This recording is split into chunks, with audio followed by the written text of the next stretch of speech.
আর সাদেকুলের মতো বিএসএফ এর নির্যাতনের শিকার হচ্ছে শিশু কিশোর সহ অনেকেই। প্রতিনিধি জুয়েল আহমেদকে সাথে নিয়ে লালমনিরহাট সীমান্ত ঘুরে এসে আরো জানাচ্ছেন জাহাঙ্গীর আকন্দ, ছবি তুলেছেন উজ্জ্বল দাস। কোমলমতি শিশুদের ভালোবাসে না এমন মানুষ পৃথিবীতে নেহাতি কম, কিন্তু বিএসএফ বলে কথা। যে শিশুটি সীমান্ত কিংবা নোম্যান্স ল্যান্ড বোঝে না, সেই 7 বছরের ছোট্ট বিষাদকে কেন্দুকুড়ি সীমান্ত থেকে ধরে নিয়ে গেছে বিএসএফ। বিষাদের অপরাধ, হারিয়ে যাওয়া ছাগল খুঁজতে সীমান্ত অতিক্রম করেছিল সে। আদরের সন্তানকে হারিয়ে পাগল প্রায় তার মা। সীমান্তে পানে তাকিয়ে থাকা ছাড়া আর যেন কোনো দিশা নেই তার। কোথায় আছে বিষাদ, কবে ফিরবে, আদৌ ফিরবে কিনা, এমন নানা প্রশ্ন তাড়িয়ে বেড়াচ্ছে তার মাকে। ছাগল ছাড়িয়ে দিচ্ছি, সেই বাচ্চাটা ওই হচ্ছে গেছে, ছাগলের বাচ্চা।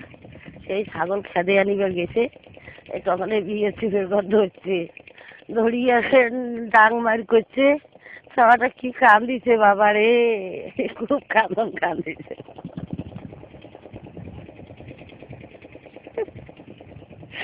এই বাবাকে আমি যে কতদিনে পাবো কোলে।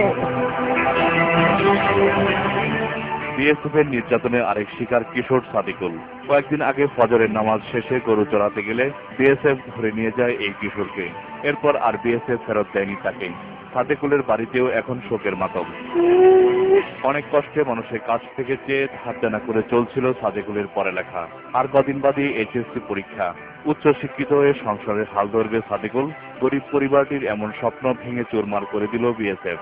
আমি মানুষের কাছে কত পাখা ধরতেছি যে আমার বাবা নিয়ে আসি, তো আমার এই পরীক্ষাটা বাবা আমার দিয়ে দিয়েছে।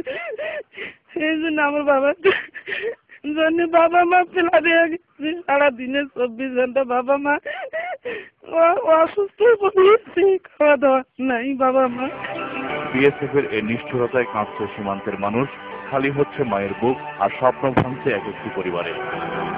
প্রতিনিয়তই বিএসএফ এর ধরে নিয়ে যাওয়া, হত্যা, নির্যাতনের শিকার হচ্ছেন সীমান্তের নিরীহ বাংলাদেশিরা। সাদেকুল আর বিষাদের মায়ের প্রশ্ন, আর কত খালি হবে মায়ের বুক, কবেই বা বন্ধ হবে বিএসএফ এর নির্যাতন। জাহাঙ্গীর আকন্দ, বাংলা ভিশন, সিঙ্গিমারি সীমান্ত, লালমনিরহাট।